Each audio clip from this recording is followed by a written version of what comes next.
हाँ जी साहब, तो हम लोग बात कर रहे थे भारत के भौतिक प्रदेशों के बारे में। भौतिक प्रदेशों में हम लोगों ने बात कर ली थी हिमालय के बारे में, इसके अलावा हम लोगों ने बात कर ली मैदानी भागों की और उसके बाद में हम बात करी भारत के पठार है उसकी।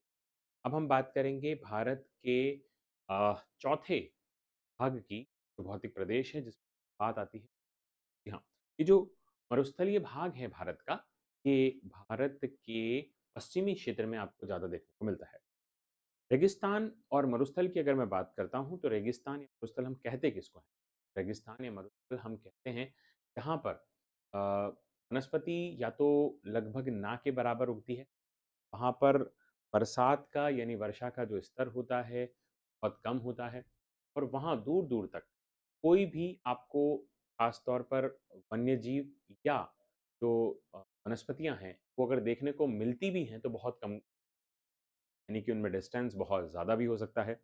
और मरुस्थल मुख्य तौर पर अगर देखा जाए तो 2 प्रकार के होंगे। इनमें पहला मरुस्थल वो होता है जो कि हम जिसका नाम सुनते ही हमारे दिमाग में आता है कि मरुस्थल हो सकती है और वो ग्रामीण क्षेत्र सॉरी वो गर्मी वाला क्षेत्र हो सकता है। सर्दी वाला क्षेत्र यानी बर्फीले कुछ इलाके भी ऐसे हो सकते हैं, जहाँ पर कुछ उगता नहीं हो ज़्यादा। ऐसा अगर कुछ है ना, बिल्कुल चौपट-सा, सन्नाटा-सा जहाँ पर हो, वो स्थान को हम मरुस्थल कह सकते हैं। मरुस्थल में राजस्थान की अगर मैं बात करता हूँ, तो राजस्थान के भी पश्चिम में एक मरुस्थल जिसका नाम है थार मरुस्थल, जिसकी मुख्य तौर पर हमें बात करनी है, पर चर्चा करते हैं। और उसके अलावा और भी जो मरुस्थल हैं, उनके नाम मैं आपको ज़रूर बताऊँ। चलिए बात कर लेते हैं। तो हवा और पानी से बनी कमी की बनी से अद्वितीय भौगोलिक संरचनाएँ जो होती हैं, वो क्या कहलाती हैं? इस प्रकार की संरचना को रेगिस्तान। रेगिस्तान यानी कि मरुस्थल की अगर हम बात करते हैं, तो इसको मुख्य तौर पर 4 भागों में बाँटा जाता है, जिसमें गग्गर का मैदान, शेखावटी प्रदेश और उसके बाद में, है ना, आपका जो तीसरा भाग जो आपको देखने को यहाँ पर मिलता है, वो तीसरा भाग कौन-सा देखने को मिलता है? तो ध्यान रखिए, तीसरा भाग जो है, वो आपको जो यहाँ पर देखने को मिलेगा लूनी बेसिन और चौथा मिलेगा मसमी शुष्क मैदान। अब देखिए, हवा और पानी की कमी से बनी अद्वितीय भौगोलिक संरचनाएँ, प्रमुख नदी लूनी की बात करते हैं, तो अरावली पर्वतमाला में निकलती हुई कच्छ की रण में विलीन हो जाती है और समुद्र तक नहीं पहुँचती है। इसलिए इसे अंतर्देशीय जल निकासी वाली नदियाँ कह देते हैं। झीलों की अगर बात करें, तो खारे पानी की झीलों को पलाया कहा जाता है। प्रमुख झीलें सांभर झील, लूण करसट झील है। मरुस्थलीय आकृतियाँ आप देख सकते हैं, इस प्रकार की मरुस्थलीय आकृतियाँ जो है हमें देखने को मिलती हैं। इनमें कुछ कांसेप्ट हैं, जैसे कि बरखान, बरखान किन्हें कहते हैं? अर्धचंद्राकार जो रेत के टीले होते हैं, उन्हें बरखान के नाम से जाना जाता है। के अलावा लॉन्गिट्यूडिनल डूल्स जो हैं, वो उसमें हवाओं की दिशा के आधार पर समानांतर इस प्रकार की जो संरचना बन जाती है, उसको हम लोग लॉन्गिट्यूडिनल ड्यून्स बोल देते हैं। टीफ लंबी और संकरी रेत की जो लकीरें होती हैं वो, और ओएसिस क्या होता है, तो मरुद्यान बोलते हैं इसे। रेगिस्तान के बीच में स्थित छोटा हरा-भरा और जल वाला स्रोत होता है, ओएसिस के नाम से जाना जाता है। उसके अलावा शेखावाटी क्षेत्र में खोदे गए कुएँ, बावड़ी, पोखर जो होते हैं, उन्हें जोहड़ कह देते हैं। और शेखावाटी प्रदेश को बांगर प्रदेश कहा जाता है। डूंगरपुर और बांसवाड़ा वाले में जो है वो उसको वांगड़ कह देते हैं। लूणी बेसिन, लूणी नदी के प्रवाह क्षेत्र जैसे अजमेर, नागौर, पाली, जोधपुर, बाड़मेर, जालौर का उद्गम अजमेर की नाग पहाड़ी से होता है। पश्चिमी राजस्थान जिसमें बाड़मेर, जोधपुर और बीकानेर। अगर यहाँ की वनस्पतियों की अगर मैं बात करता हूँ, तो वनस्पति के अंदर यहाँ पर मरुद्भिद वनस्पतियाँ पाई जाती हैं। खेजड़ी का नाम मुख्य तौर पर आएगा। इसके अलावा बबूल और कैक्टस जो है वो यहाँ पर आपको देखने को मिल जाते हैं। वन्यजीव जो हैं, उसमें प्रमुख जानवर आपको जंगली गधा मिल सकता है, ब्लैक बक मिल सकता है, ग्रेट इंडियन बस्टर्ड जिसे गोडावन कहते हैं। और यहाँ की मिट्टी जो होती है वो रेतीली होती है और कैल्शियम उसमें जो है हमें ज़्यादा देखने को मिलता है। इसके अलावा लद्दाख का, भारत का जो ठंडा रेगिस्तान है, वो लद्दाख का रेगिस्तान है। मैंने कहा था ना, ठंडा स्थान भी रेगिस्तान हो सकता है, तो लद्दाख वाला एरिया को आप कह सकते हैं। और कच्छ का रण जो है, वो खारा दलदल वाला रेगिस्तानी इलाका हो सकता है। अब हम बात करेंगे इंडिया के कोस्टल प्लेन की। जी हाँ, कोस्टल प्लेन क्या होता है? कोस्टल प्लेन का मतलब होता है कि वो इलाका जो कि तटीय क्षेत्र के अंतर्गत आता है। यानी अगर मैं भारत देश की बात करता हूँ, तो हमारे भारत के अंदर क्या स्थिति बनती है दोस्तों? हमारे भारत के अंदर जो है वो, है ना? अगर हम बात करते हैं भारत के इस पश्चिमी क्षेत्र की, और अगर हम बात करते हैं भारत के ही इस पूर्वी क्षेत्र की, तो भारत के पश्चिमी और भारत के पूर्वी क्षेत्र के अंदर जो है आपको जल दिखाई देता है। पश्चिमी क्षेत्र के अंदर जो सागर है उसे हम अरब सागर बोल देते हैं, और जो यहाँ पर आपको दिखाई देता है उसे बंगाल की खाड़ी, और यहाँ पर नीचे जो है उसे हम लोग हिंद महासागर कहते हैं।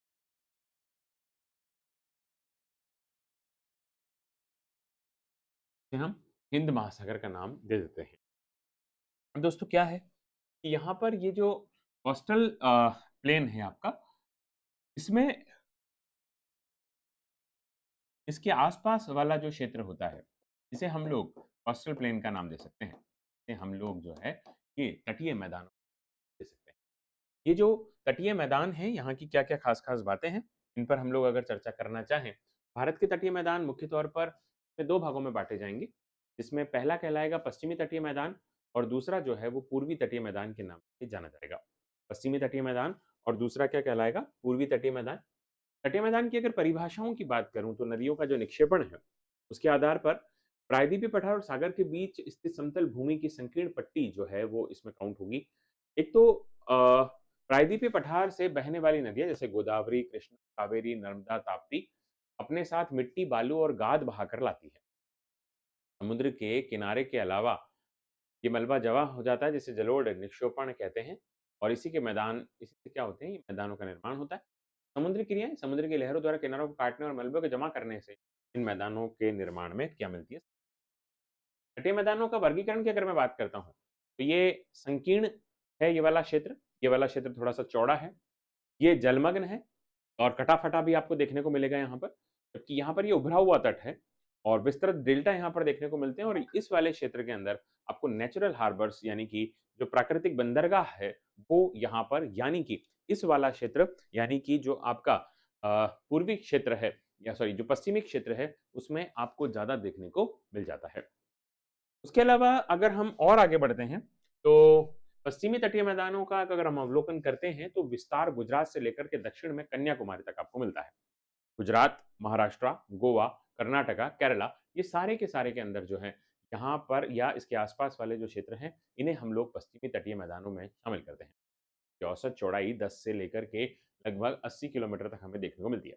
ये तटाफटा केंद्र होता है और उसका ढलान काफी जो है स्टीप यानी कि तीव्र आपको नजर आता है। पश्चिमी तटीय मैदान, ये जो पश्चिमी तटीय मैदान है इनको चार भागों में बांटा जाता है। काठियावाड़ या सौराष्ट्र का मैदान, ये गुजरात का संपूर्ण तटीय प्रदेश है जो सूरत तक फैला हुआ है। कोंकण का मैदान, जो इसका विस्तार सूरत से लेकर के कैनरा तक है। कैनरा का मैदान गोवा से मंगलोर तक, और इसका विस्तार मंगलोर तक आपको दिखाई देता है।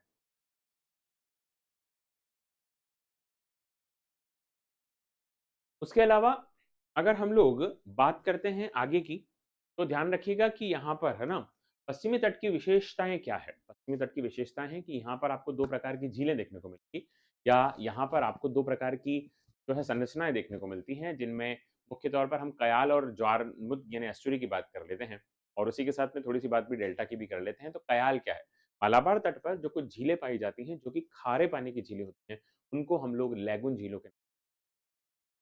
अगर बात करें एस्चुरी की, तो एस्चुरी जो होता है वो क्या होता है और डेल्टा क्या होता है, अगर मैं आपको बताना चाहूँ, देखिएगा यहाँ पर ये है ना, कुछ नदियाँ ऐसी होती हैं जो अपना जल जो है सीधे ही समुद्र में नाली नुमा संरचना में गिरा देती हैं, तो हम लोग एस्चुरी बोल देते हैं। और अगर ये ऐसे कटा-फटा सा अगर कोई क्षेत्र होता है तो उस वहाँ पर ये डेल्टा जो है वो नदियों के द्वारा बना है। ये है ना? इस प्रकार की ये जो है आपको संरचना यहाँ पर मुख्य तौर पर देखने को मिल जाती है। अगर हम पहले बात करते हैं काठियावाड़ यानी गुजरात तट की, तो गुजरात का पूरा एरिया यानी कच्छ के रण से लेकर के दमन तक ये आप बोल सकते हो कि फैला हुआ है। कांडला बंदरगाह यहाँ पर फेमस है, और गुजरात के भावनगर जिले के अंदर अलंग जो है वो क्या कहलाता है, तो वो कहलाता है आपका शिपिंग यार्ड यानी शिप ब्रेकिंग यार्ड जो है वो इसके अंदर कहलाता है, जिसे जहाज़ों का कब्रिस्तान भी कहा जाता है। जिसे जहाज़ों का क्या कह देते हैं, कब्रिस्तान जो है वो भी कह दिया जाता है। उसके अलावा एक और बात अगर हम करते हैं कोंकण तट की, तो दमन से गोवा तक, और ये तट कई प्राकृतिक बंदरगाहों का घर है जो कि भारत के व्यापार के लिए प्रमुख बंदरगाह यहाँ पर मुंबई और मार्मागोवा जो है दिखाई देता है। इसके अलावा अगर हम बात करते हैं कन्नड़ तट की, तो गोवा और उसके नीचे वाला जो इलाका है, यानी कि कर्नाटक का जो हिस्सा है, वो यहाँ पर हमें दिखाई देता है। ये भारत का सबसे सकड़ा और तटीय मैदान है। प्रसिद्ध जोग जलप्रपात जो शरावती नदी पर इस क्षेत्र में आता है। दोस्तों, अगर हम बात करते हैं पूर्वी तटीय मैदानों की, तो पूर्व वाला जो दिशा है, उसमें जो मैदान है, उसमें स्वर्णरेखा नदी से लेकर के कन्याकुमारी तक का जो विस्तार हमें देखने को मिलता है, उसमें हम लोग इसको शामिल करते हैं, जिसमें महानदी, गोदावरी, कृष्णा आदि नदियाँ इसमें फेमस है। यहाँ पर देखिए, ये वाला जो तट आपको नज़र आता है ना, इसे हम लोग क्या बोलते हैं? इसे हम उत्कल तट के नाम से। के नीचे ये वाला तट जो है आंध्र तट, और उसके नीचे वाला जो है कोरोमंडल तट के नाम से जाना जाता है। उत्कल तट महानदी से स्वर्णरेखा नदी तक, के बाद में महानदी से चिल्का, और उसके बाद कृष्णा नदी से लेकर के कन्याकुमारी तक वाला इलाका इसमें शामिल होता है। उत्कल तट जो है वो स्वर्णरेखा से महानदी तक का है, और इसका जो विशेषता है वो ये है कि चिल्का झील जो है भारत की सबसे बड़ी लेगून है, और वो भी यहाँ पर है। पारादीप बंदरगाह आपको यहाँ पे देखने को मिलेगा। अब्दुल कलाम द्वीप देखने को मिलेगा, जिसका पहले नाम व्हीलर द्वीप हुआ करता था। ये भारत का महत्वपूर्ण एक प्रमुख मिसाइल प्रशिक्षण केंद्र भी। अगर मैं आंध्र तट की बात करूं, उत्तरी सरकार तट की, तो इसका चिल्का झील से लेकर के पुलिकट झील तक जो है वो ये हमें दिखाई देता है। और उसके बाद इसकी विशेषताओं में कोलेरू और पुलिकट झीलें हैं। विशाखापट्टनम बंदरगाह जो कि डॉल्फिन नोज नामक है ना, डॉल्फिन नोज नामक पहाड़ी से घिरा हुआ है, और यहाँ पर एक द्वीप है जिसका नाम है श्री हरिकोटा। तो इसरो का सतीश धवन जो अंतरिक्ष केंद्र है, वो भी आपको यहाँ पर देखने को मिल जाता है। कोरोमंडल तट की अगर मैं बात करूं, तो पुलिकट झील से लेकर के कन्याकुमारी तक आपको ये देखने को मिलता है। उपजाऊपन, फर्टिलिटी यहाँ पर बहुत ज्यादा है। दक्षिण भारत का धान का कटोरा इसे कहा जाता है। लौटते मानसून के से शीत ऋतु में वर्षा प्राप्त करता है। और चेन्नई कृत्रिम बंदरगाह एन्नौर और तूतीकोरिन जो है, इसका नया नाम वीओ चिंदबरनार पोर्ट जो है वो भी हमें यहाँ पर देखने को मिल जाता है। यानी कि इस कोरोमंडल तट की अगर मैं बात कर लेता हूँ, तो ये हमारे तमिलनाडु वाला जो इलाका है उसमें आता है। तमिलनाडु में ही आपको ध्यान रखना चेन्नई, में अलावा ध्यान रखना एन्नौर, और एक जगह ध्यान रख लेनी तूतीकोरिन। ये सारे के सारे जो हैं, ये हमारे कहाँ से संबंधित हैं? ये हमारे कोरोमंडल से संबंधित। चिल्का, कोलेरू, पुल्लिकट और वेम्बनाड, ये इसका क्रम है जो थोड़ा सा हमें ध्यान में रख लेना है। सबसे ज़्यादा झीलें, लेगून झीलें आपको कहाँ मिलेंगी? तो ध्यान रखिएगा, मालाबार तट पर, और मोन्ज़ाइट यहाँ नामक मिट्टी पर मिलती है। केरल को मसालों का बगीचा हम लोग बोल देते हैं, और शांत घाटी भी यहाँ पर महत्वपूर्ण है। कुछ बंदरगाह के नाम आपको यहाँ पर दे रखे हैं। अब हम बात कर लेते हैं आइलैंड, है ना? आइलैंड क्या होता है? आइलैंड का मतलब होता है द्वीप। जी हाँ, आइलैंड का मतलब क्या होता है? द्वीप होता है। और भारत की द्वीप संपदा की अगर हम बात करते हैं, तो द्वीप होता क्या है? जमीन का वह भूभाग जो चारों तरफ से किससे घिरा हुआ? जल से, पानी से घिरा हुआ जो भूभाग होता है ना, तो हम लोग बोल देते हैं क्या? तो हम लोग द्वीप कह देते हैं। तो हम लोग क्या बोल देते हैं? द्वीप बोल देते हैं। और भारत की समुद्री सीमा जो है, वो लगभग 1256 द्वीप जो हैं वो उसमें देखने को मिलते हैं। इसमें हम अंडमान निकोबार के द्वीपों की बात करेंगे, लक्षद्वीप की, और जहाँ कहीं नदी घाटी द्वीप होंगे उनकी भी हम लोग बात करेंगे। यहाँ पर जो हाइलाइट आपको दिख रहे हैं देखो, तो यहाँ और एक यहाँ, ये जो हैं आपके क्या हैं? द्वीप हैं सारे, ठीक है? कुछ द्वीप जो है वो आपको यहाँ पर दिख रहे हैं। इसमें देखो, अगर हम सबसे पहले बात करते हैं अंडमान निकोबार की, तो अंडमान और निकोबार में ऊपर वाला हिस्सा अंडमान है, और नीचे वाला हिस्सा निकोबार है। अंडमान में north Andaman, middle Andaman, lower Andaman और लिटिल अंडमान, ये सब आपको देखने को मिलता है। और नीचे कार निकोबार, उसके बाद में लिटिल निकोबार और ग्रेट निकोबार भी आपको देखने को मिल जाते हैं। ध्यान रखिएगा, पोर्ट ब्लेयर जो है वो आपको अंडमान वाले इलाके में मिलेगा, और वो भी लोअर अंडमान में देखने को मिलता है।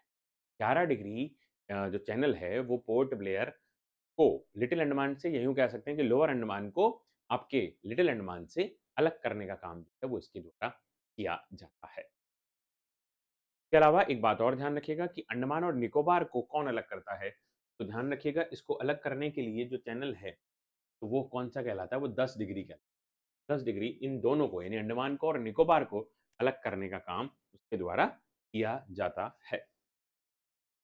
और निकोबार की बात करें तो कार पहले होगी, फिर उसके बाद में लिटिल और फिर ग्रेट। पहले लिटिल और फिर ग्रेट आपको देखने को मिलता है। अंडमान निकोबार का विस्तृत अवलोकन अगर हम करते हैं तो उत्तरी अंडमान में जो सबसे नॉर्थ अंडमान है ये आपका, यहाँ पर लैंडफॉल आइलैंड आपको देखने को मिलेगा। सैडल पीक यहाँ की सबसे हाईएस्ट चोटी है जिसकी ऊंचाई 732 मीटर है। मध्य अंडमान जो है वहाँ का सबसे मेन जो द्वीप है उसे माउंट डिओवली बोल सकते हैं। और दक्षिणी अंडमान की राजधानी जो है वो पोर्ट ब्लेयर है। और पोर्ट ब्लेयर का नाम जो है वो क्या, वो विजयपुरम हो चुका है। पोर्ट ब्लेयर का नाम क्या हो चुका है, विजयपुरम यहाँ पर देखने को मिलता है। अंडमान जो है, अंडमान समूह का सबसे दक्षिणी द्वीप माना जाता है जिसे लिटिल अंडमान के नाम से जानते हैं। यहाँ पर कुछ बदले हुए नाम हैं, जैसे रॉस द्वीप का नया नाम कर दिया गया है, वो है नेताजी सुभाष चंद्र बोस। नील द्वीप को शहीद द्वीप और हैवलॉक द्वीप जो है उसको स्वराज द्वीप के नाम से जाना जाता है। पैरन द्वीप भारत का एकमात्र सक्रिय सक्रिय ज्वालामुखी, और नारकोंडम जो है वो क्या है, वो सुषुप्त ज्वालामुखी के रूप में जाना जाता है। निकोबार की अगर मैं बात करता हूँ तो चैनल दक्षिण लिटिल अंडमान को कार निकोबार से अलग करता है। मैंने कहा ना अंडमान और निकोबार को कौन अलग करता है, तो आपको ध्यान रखना 10 डिग्री चैनल, लिटिल अंडमान और कार निकोबार। यानी कि यहाँ पर अगर मैं बात करता हूँ अंडमान की और मैं बात करता हूँ निकोबार की, तो अंडमान को और निकोबार दोनों को अलग करने का काम जिसके द्वारा किया जाता है वो क्या है। अंडमान को और निकोबार दोनों को जो अलग करने का काम किया जाता है वो किया जाता है, वो किया जाता है आपका 10 डिग्री चैनल के द्वारा। और अंडमान में ही अंतिम जो अंडमान है वो आपका, और उससे ऊपर वाला जो लिटिल अंडमान है उसको अलग करने का काम जो है वो 11 डिग्री चैनल किया जाता है। ग्रेट निकोबार सर्वोच्च शिखर जो है वो उसका माउंट थुलियार है। हाइट इसकी कितनी है, हाइट है इसकी 642 मीटर। और भारत का दक्षिणतम बिंदु जिसका नाम है इंदिरा पॉइंट और पुराना नाम था पिग्मेलियन पॉइंट, वो भी हमें यही देखने को। कार निकोबार इस समूह का सबसे ऊंचा है ना। और के बाद में आपके लिटिल आता है, और सबसे लास्ट में जो दिखाई देता है उसे हम कार निकोबार के नाम से जानते हैं। सॉरी, उसे हम ग्रेट निकोबार के नाम से। पहले तो कार निकोबार आएगा, फिर लिटिल आएगा, और फिर क्या आएगा, फिर ग्रेट आएगा। यानी पहले कार है, फिर लिटिल है, और फिर ग्रेट आएगा। CLG का सही जवाब हो जाएगा। लक्षद्वीप समूह प्रवाल का साम्राज्य यहाँ पर देखने को मिलता है जिसकी लोकेशन अरब सागर में है। लगभग 36 द्वीप यहाँ पर हमें देखने को मिलेंगे, और कोरल रीफ से ये निर्मित माना जाता है। कोरल रीफ की अगर हम बात करते हैं तो वो क्या होता है, एक छोटा समुद्री जीव जिसका कैल्शियम कार्बोनेट का कठोर ढांचा होता है, और इन्हीं ढांचों के जमाव से द्वीप बनते हैं। हमें ये द्वीप समूह यहाँ पर देखने को मिलेगा, लक्का द्वीप समूह और मिनिकॉय द्वीप।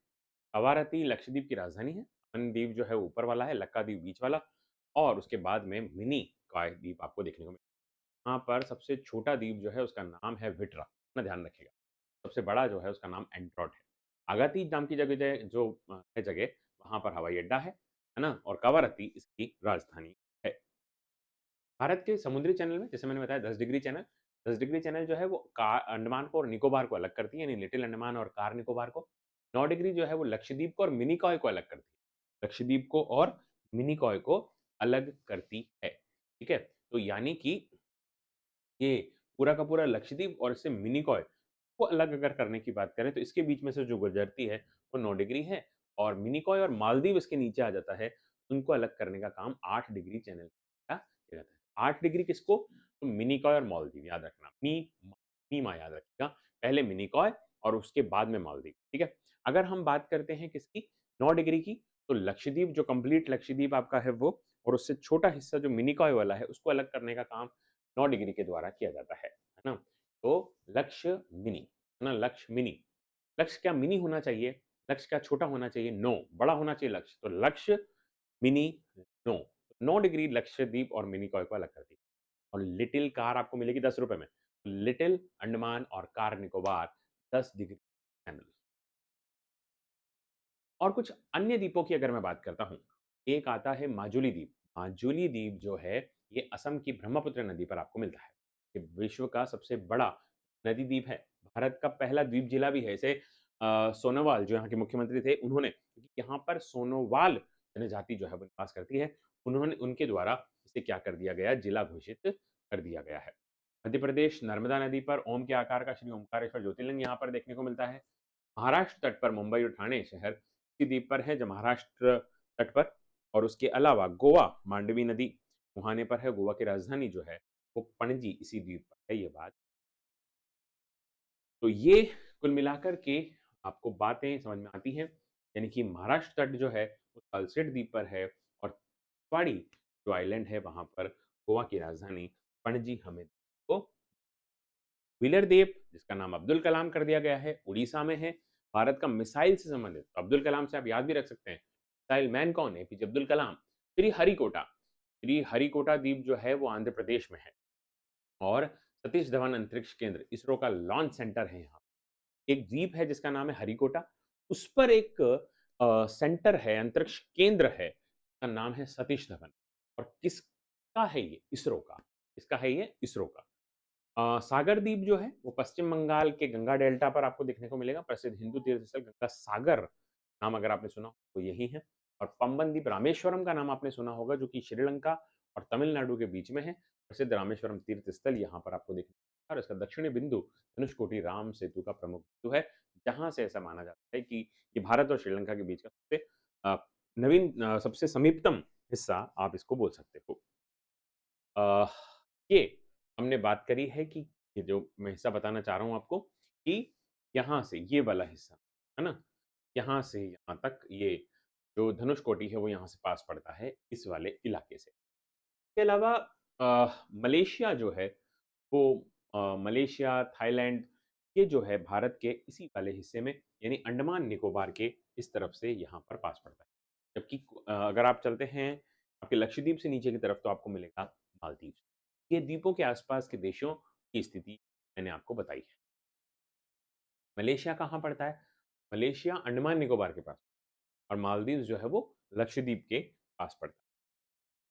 8 डिग्री चैनल मिनिकॉय बता दिया, मिनिकॉय मालदीव को अलग करता है, 9 डिग्री लक्षद्वीप और मिनिकॉय को अलग करता है, और उसके अलावा ठीक है, और 10 डिग्री चैनल अंडमान निकोबार के बीच का है, पाक जल संधि भारत और श्रीलंका के बीच। दोस्तों यहाँ पर आपको देखने को मिलेंगे कुछ नए नाम, यानी कि कुछ आइलैंड जो हैं उनके नाम जो हैं परमवीर चक्र विजेताओं के नाम पर रख दिए गए हैं। सेलुलर जेल आपको यहाँ देखने को मिलेगी, और उसके अलावा आपको यहाँ पर देखने को मिलेगा क्या? वीर सावरकर इंटरनेशनल एयरपोर्ट जो है वो भी वो यहाँ पर देखने को मिल जाएगा। तो साहब, तो ये कुल मिलाकर के ये बात होती है अंडमान और निकोबार की। यहाँ पर ये जो जेल है, ये प्रसिद्ध क्रांतिकारी जिनका नाम वीर सावरकर था, उनके द्वारा या उनके नाम पर आप कह सकते हो, क्योंकि उनको भी यहाँ पर रखा गया था, तो उनकी मेमोरी के अंदर ये रखा।